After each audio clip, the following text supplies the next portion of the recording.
ஒரு opposition பார்ட்டியோட leader வந்து இந்த மாதிரி ஒரு மேடை பேச்சில் வந்து ஈடுபடுவார் நான் எதிர்பார்க்கவே இல்லை.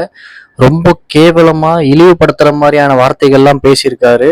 அரசியல் ரீதியான பேச்சுகளை மட்டும்தான் அவர் வந்து பேசியிருக்கணும் அங்க. ஆனா வந்துட்டு தேவையில்லாம பெண்களை அவதூறுப்படுத்துற மாதிரியான விஷயங்கள்லாம் வந்து அந்த மேடையில பேசியிருக்காரு.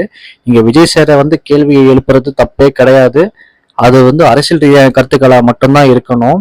அது மட்டும் இல்லாம நீங்க காவிரி பிரச்சனைக்காக மட்டும்தான் போயிருக்கீங்க.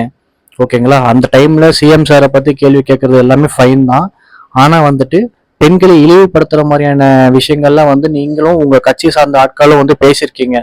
அதுக்காக தான் உங்களை வந்து நேற்று அரெஸ்ட் பண்ணாங்க. நீங்க அதுக்கு வெளிசும் ஆயிட்டீங்க. உங்களுக்கு மக்களுக்கு தீர்வு கிடைக்கணுமா? அப்படி இல்லாட்டி நீங்க வந்து விஜய் சாரை பத்தி அவதூறா பேசணுமா? மக்களுக்காக தீர்வு கிடைக்கணுமா? நீங்க வந்து அந்த மாதிரி ஒரு விஷயத்த வந்து நீங்க மேடையில பேசியிருக்க மாட்டீங்க. ஓகேங்களா?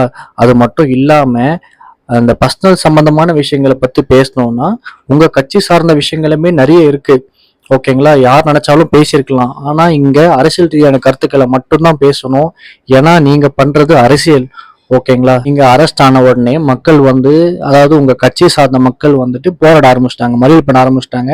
அது பொது மக்களுக்கு ரொம்ப பிரச்சனையாவே இருந்துச்சு. இதை பத்திலாம் வந்து உங்க கட்சி ஆளுங்க வந்து யோசிக்க மாட்டாங்கன்றது எனக்கு ரொம்ப வருத்தமா இருக்கு. அது மட்டும் இல்லாம நீங்க ரிலீஸ் ஆகும்போது ஏதோ ஒரு விடுதலை போராளி வந்து ரிலீஸ் ஆன மாதிரியான விஷயங்கள்லாம் சோசியல் மீடியால பரவிட்டு வராங்க. இவங்க எல்லாம் என்ன சொல்றதே எனக்கு தெரியல.